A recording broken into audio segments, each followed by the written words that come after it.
Here with Jim Litke, the national sports columnist for the Associated Press. I'm CineSport's Noah Coslov. Andrew Shaw, the Blackhawks, during Game 4 of the Blackhawks Blues series, made a homophobic slur directed at what appeared to be one of the officials on the ice. Now the NHL is reviewing the situation, deciding what to do. What should they do? That's a tough question. I mean, the closest thing we've got there was a situation in 2011 when Wayne Simmons got into it and was apparently alleged to have done the same thing. There was no conclusive sound. There was no videotape. There weren't people weren't as good as lip reading. Lip reading cameras weren't as good. The consensus seems to be that he's going to get a game. There's a feeling that the league has to take a stand. They let the Simmons thing go, arguing that the evidence wasn't conclusive enough.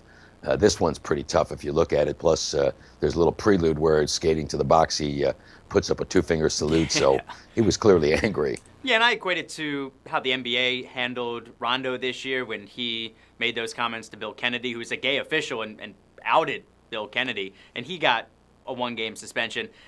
But then there's the legion of folks who say, well, this happens all the time on the ice.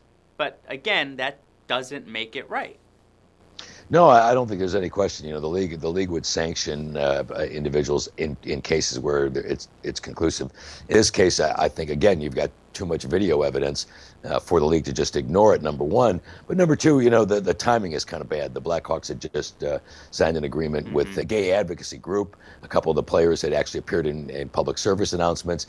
The funny thing is Shaw he's a very well-liked guy. There's a reporter who covers the Blackhawks named Chris Hine, who's openly gay, and says he's talked to Shaw, often during the course of this season, and they've gotten along very well. So it seems to me this is obviously something done in a moment of irrationality. He was really aggravated at getting that penalty late in the game, but there does have to be some consequences in order to make it clear this is not the kind of utterance. Had he said almost anything else, by the way, bleeping ref, something of that sort, would have been okay. But this is a slur that needs to go. Understandable. I'm right there with you. Jim Litke of the Associated Press. Good talking to you. Thanks, Jim. Thank you.